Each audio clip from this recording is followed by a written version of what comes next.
Bom, pessoal, boa noite. Espero que o áudio aí esteja bom para ouvir. Eu preparei aqui, na realidade, uma proposta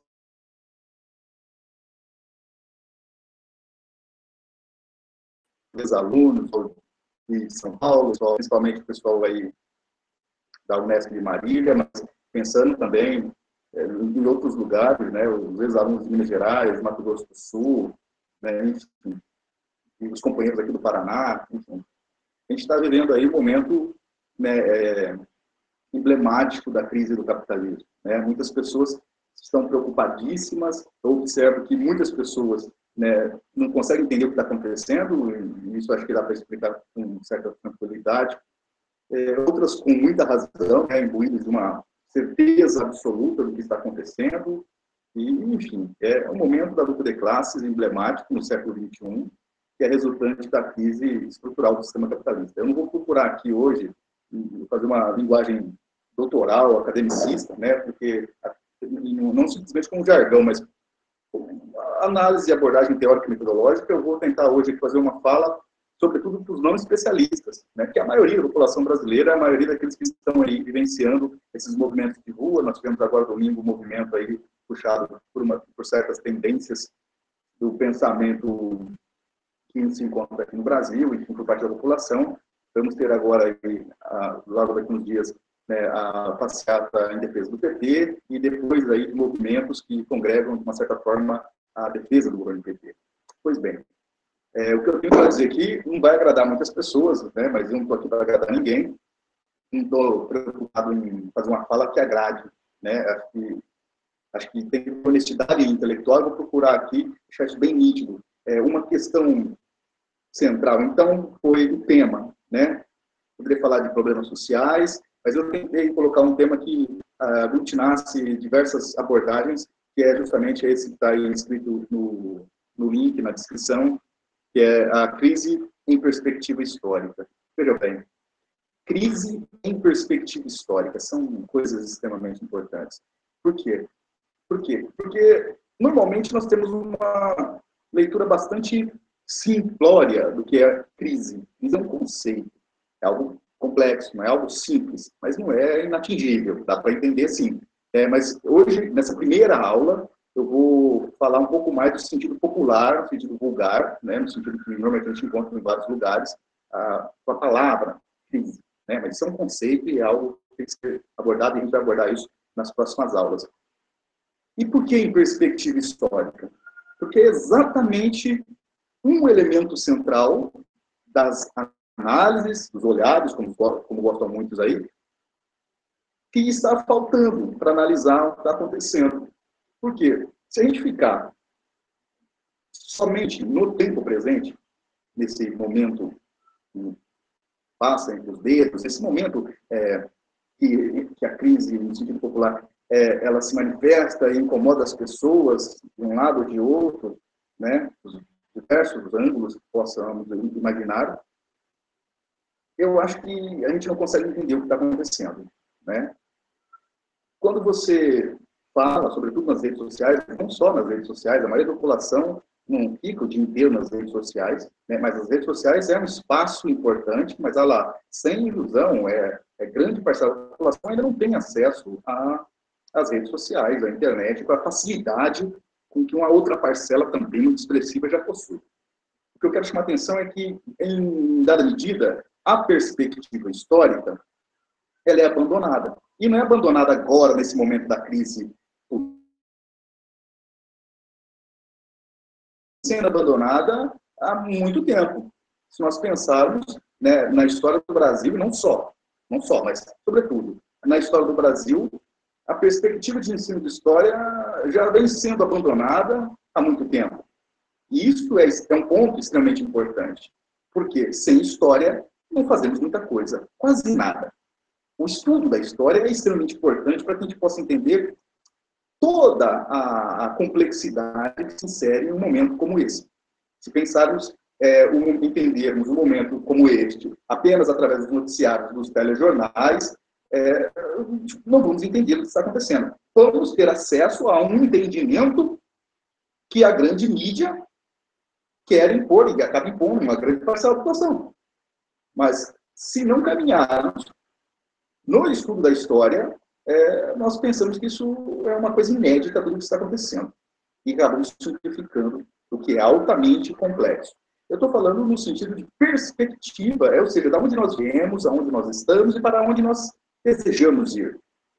Ora, a história é social. Então, é claro que muitos vão desejar ir para vários cantos. Então, eu estou sendo muito honesto, eu tenho uma perspectiva da história e vou aqui, no sentido de colaborar, apresentar alguns apontamentos sobre essa perspectiva que eu defendo e acho bastante correta. Acho que estou bem certo, né, e no sentido de não caminhar em trilhas bem equivocadas. Mesmo que isso aconteça em algum momento, todo mundo pode acontecer, ninguém está isento disso. O que eu quero chamar a atenção é que, durante a história do Brasil, o ensino de história foi bastante negligenciado. Se nós pensarmos na ditadura militar empresarial, que emblematizou aí nos anos 60, 70, 80, e de certa forma, se a gente pensar na periferia, essa ditadura não acabou ainda, porque a polícia continua matando, a repressão e a opressão continuam existindo com muita força, né? De forma mais cirúrgica, eu diria, de forma muito mais cirúrgica. O que eu quero chamar a atenção é que na década de 70, o ensino de história nas escolas, foi abolido. Né? Entra lá a educação moral e cívica, o SPB, perseguição aos professores de história, de sociologia, de filosofia, e não só, em todas as áreas do conhecimento, seja a grande área de humanas, como eu disse, mas também a grande área de biológicas e de exatas. O que eu quero chamar a atenção é que a institucionalização do não ensino de história, que aconteceu na ditadura militar, acaba, de uma certa forma, aqui eu acabo colocando como um ponto emblemático de como esse ensino de história é perigoso para aqueles que querem manter a dominação, aqueles que querem conservar a dominação, conservadores. O pensamento conservador. É claro que esses intelectuais do pensamento conservador, vou chamar assim, identificando aqui um campo, eles estudam muito e bem a história, não são ignorantes, né? Mas, por isso mesmo, é que sabem a importância do estudo de história, do ensino de história nas escolas, nas universidades, ou até mesmo individualmente nas casas, nas várias configurações de família que existe hoje. Muito bem. Perspectiva histórica, nos anos 80, claro que eu não vou ficar aqui tentando, prometi que não ia ser uma coisa doutoral, mas uma coisa acadêmica, no sentido maçante, não que acadêmico não seja importante, é extremamente importante. Mas, enfim, nos anos 80 nós temos aí um paradigma da pós-modernidade, emblematicamente, aí, até nas demolições de determinados centros arquitetônicos nos Estados Unidos, mas, enfim, é emblemático, nos anos 80, 90, e eu diria até os dias de hoje, o paradigma, a existência de uma ideologia do capitalismo, um projeto cultural, ideológico dos intelectuais, colocado os intelectuais do capitalismo, sobretudo se pegar aqui no final dos anos 70, um intelectual emblemático, é o Jean-François Lyotard. Ele escreve um livro, a questão sobre a pós-modernidade, e outros mais vão seguindo. Atualmente nós temos Michel Martesoli, enfim, existem vários, né? Inclusive no Brasil, professores de universidades públicas que reivindicam a pós-modernidade com todo o pulmão lotado de ar. O que eu quero chamar a atenção aqui é que nessa perspectiva pós-moderna, não é a única, é claro que não é a única, mas, sobretudo, quero falar, nesse momento, da perspectiva, como é que fica a história na perspectiva pós-moderna, a perspectiva histórica. Bom, ela não fica, né? Ela não fica, né? É o recorte, não quero vulgarizar, mas eu disse, né, que eu quero conversar aqui para, além dos doutores, além dos acadêmicos que trabalham necessariamente mais aprofundadamente com isso. Eu quero dar os primeiros passos aqui, tem essa pretensão didática.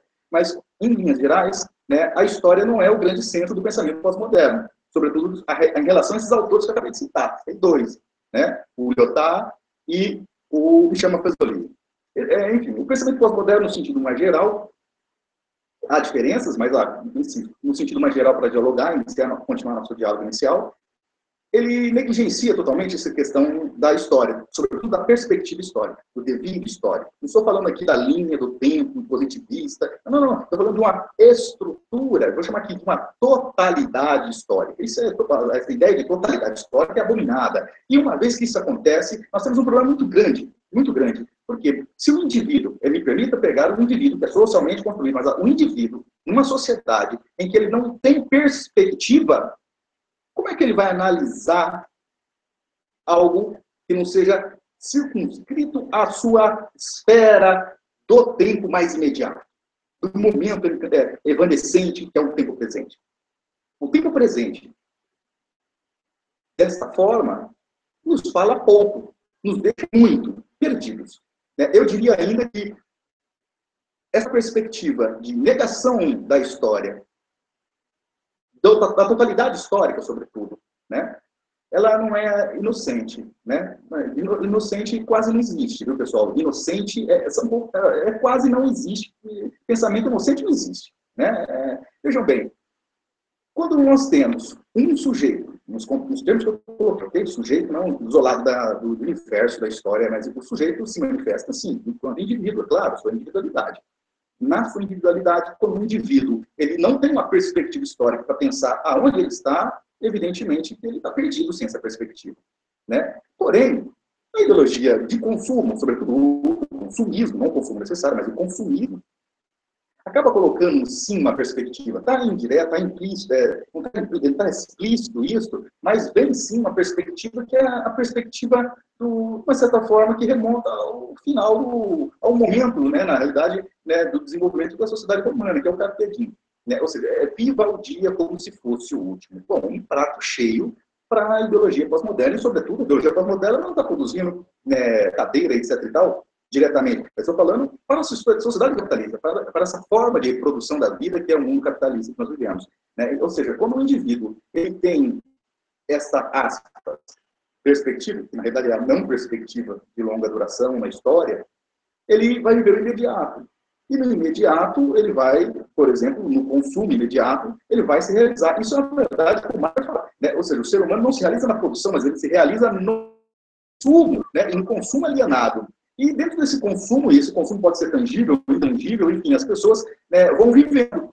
Observem que não é, eu não quero ficar aqui só com exemplos domésticos, lembrando, mais uma vez, é a primeira aula, aula zero, né, então eu quero apresentar aqui os pressupostos da onde a gente vai pensar essa crise em perspectiva histórica.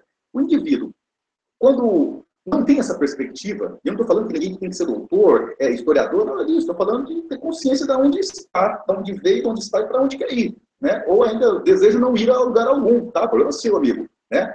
A sociedade vai caminhar para algum lugar. Qual é exatamente, a gente não sabe. A gente não sabe exatamente. Agora, existem perspectivas, né? E algumas convicções que fazem com que a gente caminhe. Quando você não tem isso, observe que é emblemático, boa parte da juventude, não só a juventude, seres humanos, ok? O ser social, manifestando ali na sua individualidade ali, a gente observa que a grande perspectiva, se é que eu posso continuar dizendo assim, perspectiva alienada do tempo presente, é o final de semana, muitas vezes. Claro, isso é variável, pegando um recorte que eu sei que é real, que é existente.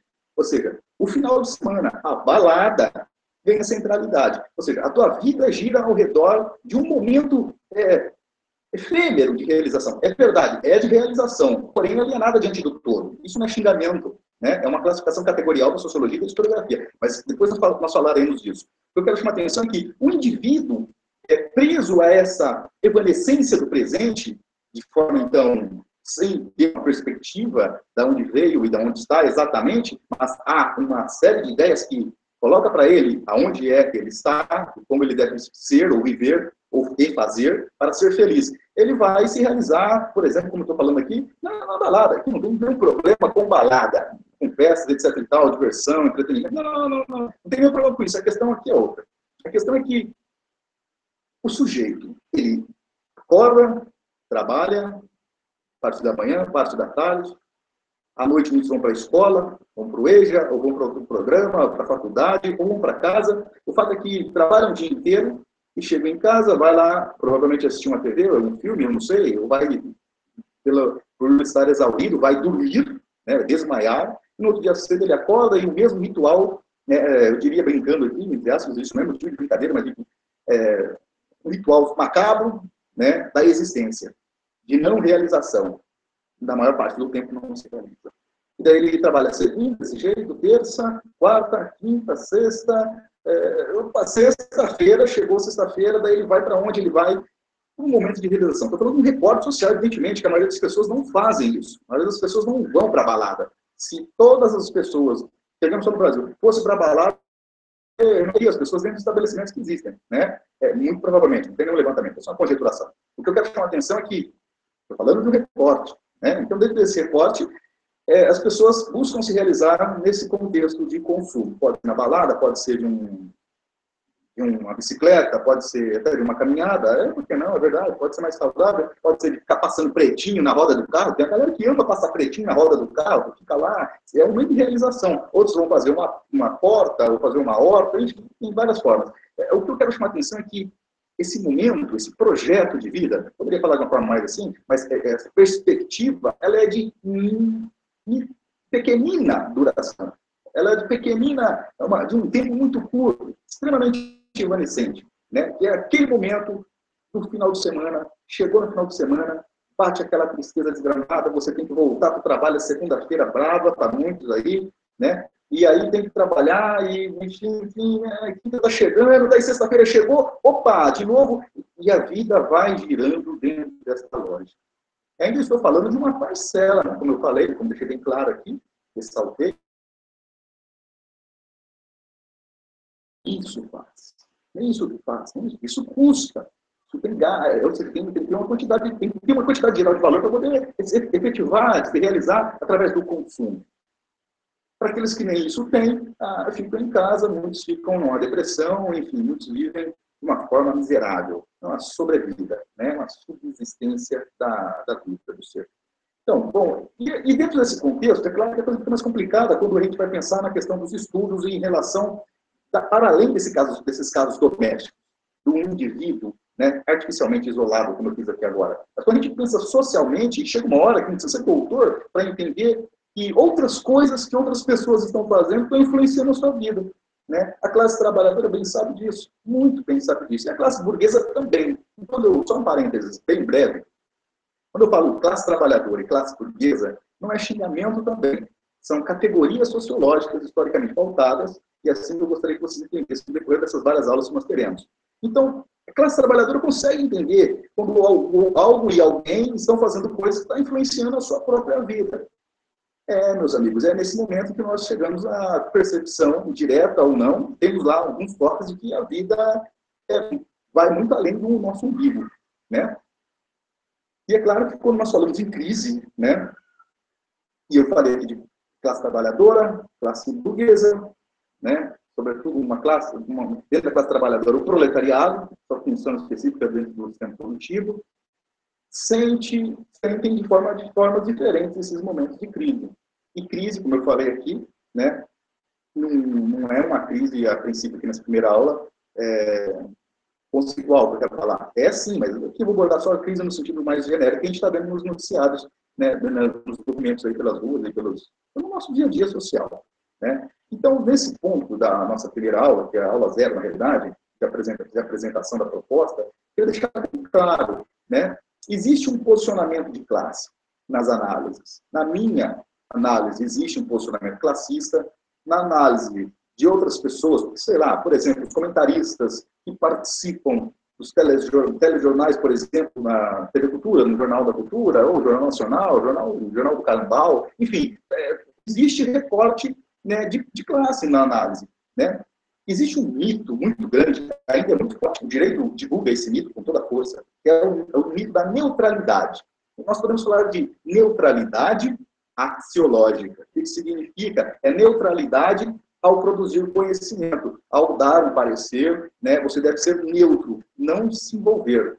Suspender. Olha, isso assim, seria até legal, seria muito interessante, não sei se é legal, mas interessante. A questão é que isso não é efetivo, não é executível, ou seja, não dá para fazer, não dá para executar. Né? Nossa formação humana, por mais precária que possa ser, ou por mais rica que ela venha se manifestar, ela vem com perspectivas do mundo que a gente vive. Então, né, esse nosso posicionamento aqui tem um posicionamento classista, né, isso é questão de honestidade intelectual, sem querer ficar pagando uma de que eu sou neutro. Neutro, eu já disse várias vezes para os meus ex-alunos que neutro, nem aquele sabão em pó neutro que nós compramos nos supermercados, são neutros. Não existe né, neutro nesse sentido que eu estou falando, muito menos com uma análise política, uma análise econômica, uma análise histórica, né? Portanto, a perspectiva aqui não vai nessa do, como Durkheim propunha, de neutralidade axiológica. E, de uma certa forma, a também defendia o Max Weber, né? Aqui, a nossa perspectiva é a perspectiva de classe, não vou dizer que é a melhor, nem a pior, né? Mas digo, estou convencido que esta é a perspectiva que nos coloca uma plataforma de entendimento mais sólido, né, das coisas que vem acontecendo nos últimos séculos, não só agora, mas nos últimos séculos da sociedade capitalista em construção. Então, eu acho que esse ponto é importante. Quando a gente fala de crise, então, as pessoas falam, tem crise de dor de cabeça, tem crise financeira, e aí a crise financeira é simplesmente a doméstica que eu me refiro, crise de, está faltando dinheiro, enfim, crise psicológica, crise emocional, são várias crises. Eu quero estar falando aqui hoje um pouquinho nesse sentido vulgar da crise, que é o nosso ponto de partida, e como ponto de partida, né, ele é, acho que, extremamente necessário. Então, nós temos um sentido popular, né, da crise, e que se agrava, né, no desenvolvimento da história do capitalismo. Sobretudo nesse momento da história que nós estamos vivendo, em que a taxa de desemprego chega aproximadamente aí a 10 milhões de desempregados no Brasil. Estou falando só do Brasil, galera. 10 milhões de desempregados. Isso de acordo com o IBGE. E são dados agora de 2016. 2016, né? Existem dados que colocam aí 9 milhões e meio, 8,5% da população brasileira são desempregados. Isso é muita coisa.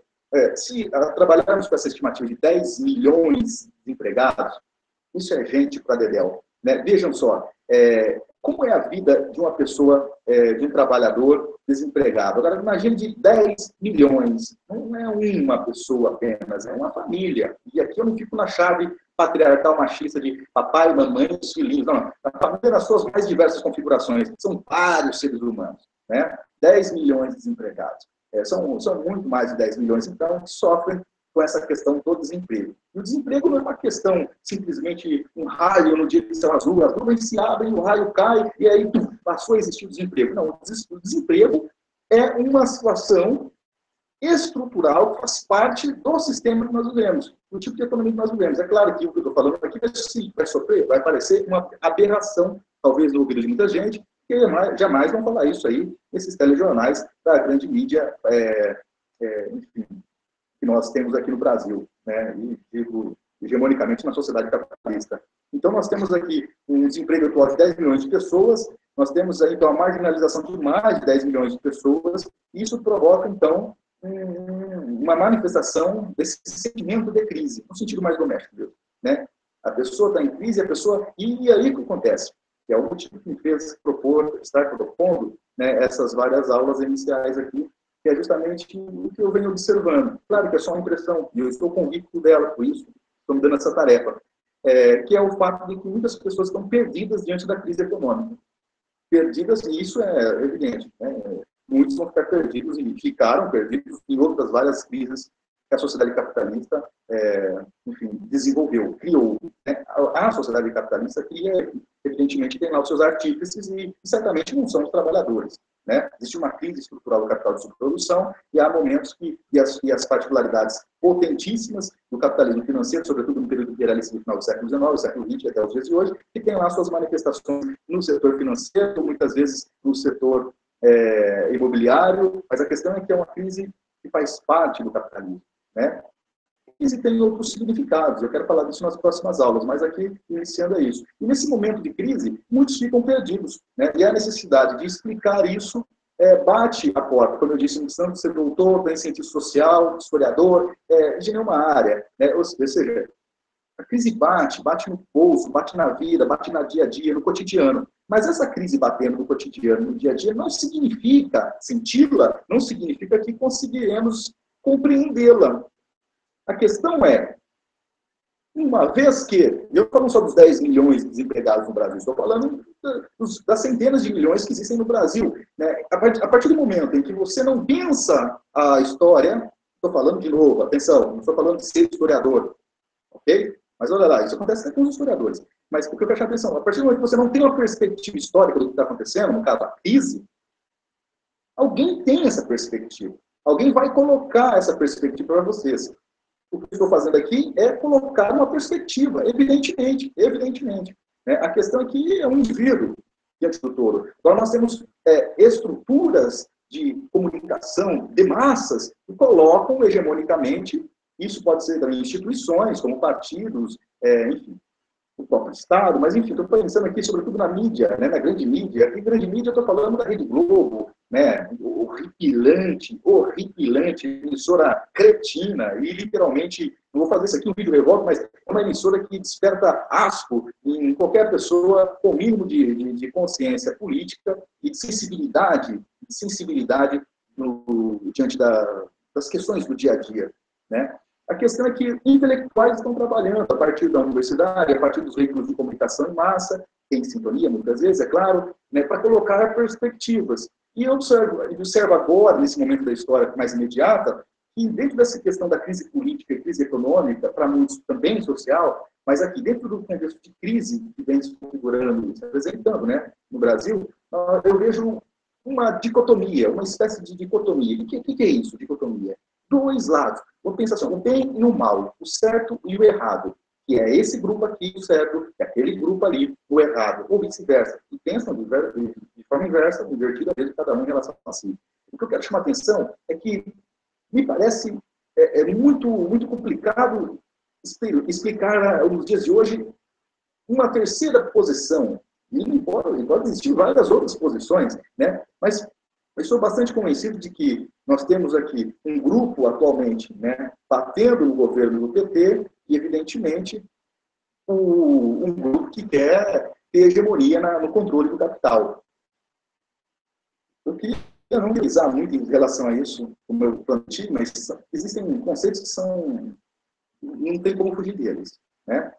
Nós temos uma briga entre fração de classe, nós temos uma classe burguesa brigando entre si. É isso que eu observo. Mas eu quero deixar para abordar isso nas próximas aulas. O que eu quero chamar a atenção é que me chamou mesmo, assim, me tocou o número gigantesco de pessoas confusas, né, pró-PT, contra-PT, indo para as ruas com a perspectiva fascista, outros que estavam lá, mas que não têm perspectiva fascista, mas estavam lá e comungando de uma certa forma com esse pensamento.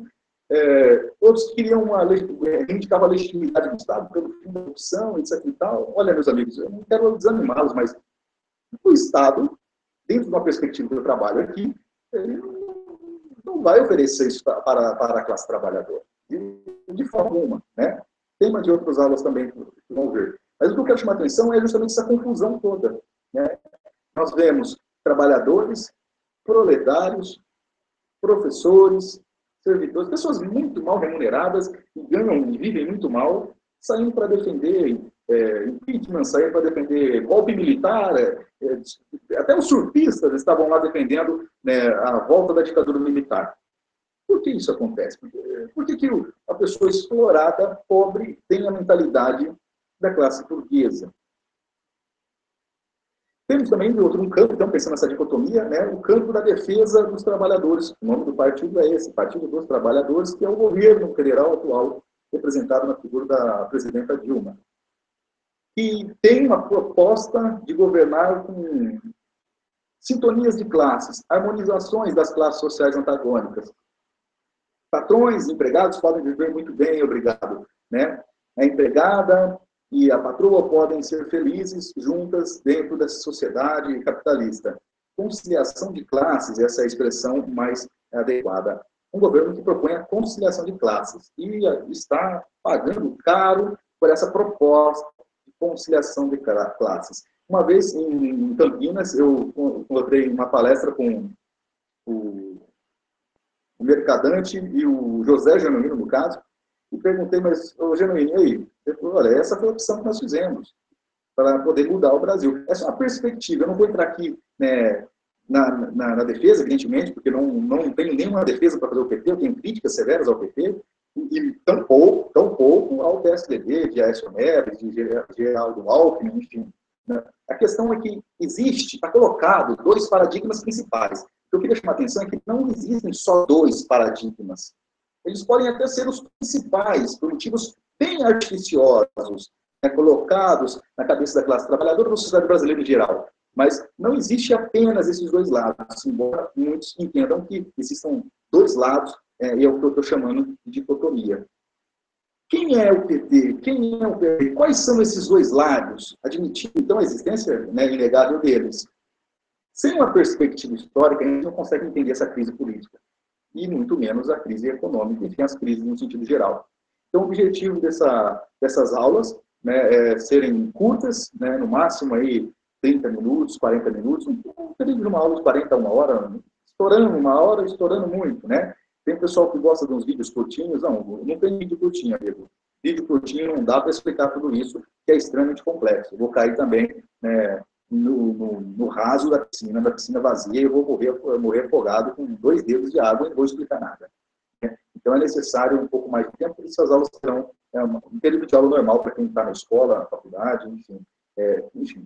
Então, nesse momento, só para poder caminhar para uma finalização dessa aula 0, né, trabalhar a crise que nós estamos vivendo em perspectiva histórica é exatamente o que o MEC não gosta que faça. Pelo menos tem uma proposta que não se faça, né, que é o ensino de história extremamente mutilado na história em relação ao Brasil, né, destruindo a literatura portuguesa, o ensino dela aqui no Brasil. Essa é uma proposta, né, essa é uma proposta. A Ampul no Paraná, a Ampul, no sentido geral, se manifestou contra, etc. e tal. Ou seja, a nossa proposta aqui é trabalhar uma perspectiva histórica. E isso é de longa duração, como diziam lá alguns historiadores na França, um país lá, referência para o ensino de história e para a pesquisa historiográfica. O que eu quero chamar a atenção é que, então, essas aulas serão serão várias aulas, né? Eu estou planejando aqui 10 aulas, mas isso pode se estender em várias outras aulas, né? Ou pode até ser condensado, reduzido, enfim, isso vai caminhar. Eu vou colocar na descrição aí, no link e tal,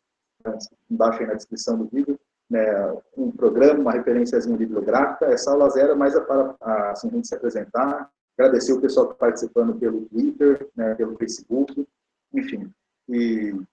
Então, acho que é isso, pessoal. Então, na realidade, assim, não entrei no tema exatamente hoje, né, a gente vai entrar isso com mais calma nos próximos vídeos, e eu acredito que quando nós nos permitimos, né, isso não nos é colocado com frequência, embora a resistência dos professores de história, dos professores das mais diversas áreas, de ter, sim, evidentemente, uma perspectiva histórica, muitas vezes nós temos aí, né, de forma bastante emblemática, o pensamento paradigma pós-moderno, irracionalista, e que mata a história propositalmente.